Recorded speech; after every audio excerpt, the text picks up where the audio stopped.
그 이번 아드님 군무이탈 사건에서 국민들은 대한민국 군무이탈 사건이 아닙니다. 검찰과 국방부가 혼연일체가 돼서 서일병 구하기에 올인하는 모습을 보면서 이미 수사 결과를 예측을 했습니다. 예상대로 서일병은 구해지는 사람이 아니고요. 서일병은 군 복무를 다 이행한 사람입니다. 굳이 구할 필요가 없습니다.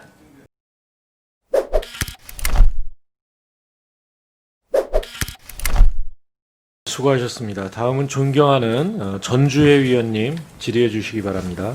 예, 국민의힘 전주혜 의원입니다. 장관님, 네. 보좌관과 연락할 시간이 없었다, 경황이 없었다, 보좌관과 연락한 적이 없다, 분명히 대정부들부터 말씀을 하셨는데 이 카톡 내용은 보좌관과 연락을 주고 받으셨기 때문에 그 발언의 진실성, 이거에 대해서 여쭤본 것이고요. 이것이 사실이 아니기 때문에 이 부분에 대한 사과 요청을 드리는 것입니다. 어떠십니까?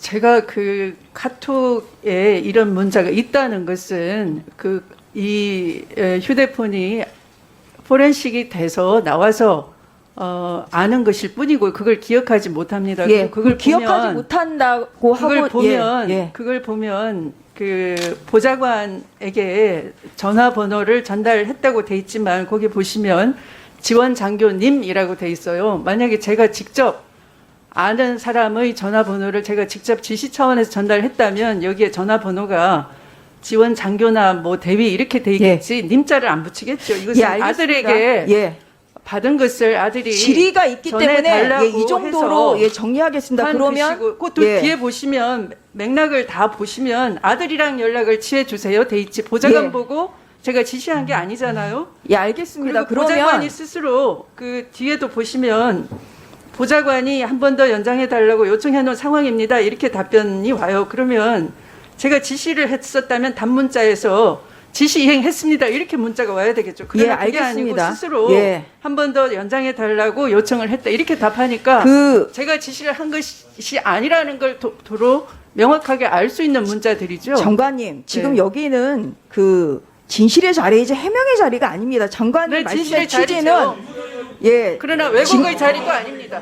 장관님 말씀의 취지는 이 카톡 내용은 보좌관에게 전화라고 지시한 게 아니다. 지금 이 말씀이시고요. 그 전에 대정부 질문에 대해서는 전혀 허위 발언한 바가 없다. 장관의 반복해서 부정한 청탁이나 지시와 관련한 그런 것이 없다를 명확하게 말씀을 드렸습니다. 장관의 정직성은 검찰 개혁 책임자로서의 자격과 관계가 있습니다. 이것이 지시인지 아닌지 그리고 그 전에 발언이 허위인지 아닌지는 장관님이 판단할 것이 아니라 국민들이 상식선에서 판단할 것이라는 말씀을 드리겠습니다. 한 가지 더 여쭤보겠습니다. 아니 저 문자가 제가 지시하지 않았다는 걸 증명하는 것이죠. 한 가지 더 여쭤보겠습니다. 이날 잠깐만요. 이날 그 21일에 아드님과 통화한 사실은 있으세요? 아드님과 통화한 사실은 있으십니까? 21일에? 아들과 통화한 기억은 없어요. 아마 없을 겁니다. 제가 그날. 알겠습니다. 이것이 28번째 거짓말이 아니길 바라겠습니다. 장관님, 대정부 질문 때, 한 가지 더 여쭤보겠습니다. 6월 14일, 6월 21일, 6월 25일 보좌관에게 군부대 관계자에게 전화하라고 지시한 사실이 없다는지 이렇게 말씀을 하셨습니다. 맞죠? 다시요.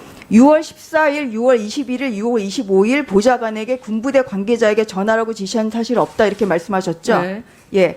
그러면 25일 보좌관으로부터 보고받은 사실도 없으신 거죠? 25일. 어떻게 다 기억하겠어요. 4년 전이니까 기억하면 장관에게 여쭤보고 있습니다. 기억하시겠냐고요. 4년 전 전화한 거 기억이 안 나십니까? 저도 보좌관이랑 기억하는 하나도 기억 아니 기억은 못해요. 네? 기억은 못해요. 그러나 분명한 건 제가 이것이 아들이 실제 아팠고 관련 규정에 따라서 아들은 병가를 받을 수 있는 입장에 있었고 그거에 따라서 처리했다 정상적으로 처리됐다라는 것만 제가 알고 있는 것뿐이지 구체적으로 그날 제가 뭘 했다. 기억나지 않는다는 네, 그런 말씀이시죠? 것들은 전혀 예. 있을 수가 없죠. 그 이번 수사에서 네. 6월 25일 아드님과 현병장이 통화한 사실은 밝혀졌습니다. 이건 인정하십니까? 아들은 부대에서 전화가 와서 받은 사실은 있으나 그것이 현병장인지 알 수는 없다라고 했습니다. 왜냐하면 예. 현병장은 알고 보니 같은 중대원 소속이 아니고요. 옆 중대 소속이어서 아는 관계가 아니기 그러니까 때문에 전화한 사실은 있다는 거는 인정을 좀 누군가로부터 했다는. 전화를 받았다는 것이죠. 예. 네, 그러면 그것이 현병장이라는 것은 아들로서는 알 수가 예. 없는 거죠. 그 이번 아드님 군무이탈 사건에서 국민들은 대한민국 군무이탈 사건이 검찰과 아닙니다. 예, 국방부가 혼연일체가 돼서 서일병 구하기에 올인하는 모습을 보면서 이미 수사 결과를 예측을 했습니다. 예상대로 서일병은 구해지는 사람이 아니고요. 서일병은 군 복무를 다 이행한 사람입니다. 굳이 구할 필요가 없습니다. 그 불기소장 그 내용을 보겠습니다. 예, 여기에 보면요. 그 서일병은 부대로부터 병가 추가 연장은 안 된다는 통보를 이미 받은 상태입니다.